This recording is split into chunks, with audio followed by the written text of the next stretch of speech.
ప్రాపంచికత ఉండని ముక్తస్థితి.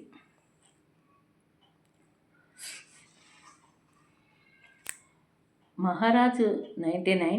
మహారాజు స్నేహాన్ని సంపాదించగలిగిన వాడు సాధారణ ప్రజల చెలిమిని ఆశించడు. అదేవిధంగా దివ్యానందాన్ని అనుభవించే భక్తుడు ప్రాపంచికత పట్ల ఆసక్తి చూపడు. జై శ్రీరామకృష్ణ. 98. దైవాన్ని గ్రహించగలిగిన వారికి ప్రాపంచిక భోగాలు ఏమాత్రం రుచించవు.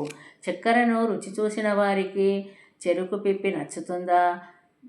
దివ్య భవనాల్లో విలాసంగా నిద్రించేవానికి కటిక నేల మీద పడుకోవడం నచ్చుతుందా? అదేవిధంగా సచ్చిదానందాన్ని చెవిచూసిన వారికి ప్రాపంచిక భోగాలు తుచ్చంగా గోచరిస్తాయి. జై శ్రీరామకృష్ణ. 100. ఒక స్త్రీ గృహిణిగా ఇంట్లో సమస్త కార్యాలను చక్కబెడుతుంది. కానీ ఆమె గర్భవతి అయినప్పుడు ఆ పనులు చాలా మటుకు తగ్గిపోతాయి. ఆమె బిడ్డకు జన్మనిచ్చాక ఆమె బిడ్డను చూసుకోవడం తప్ప వేరే పని ఏదీ ఉండదు.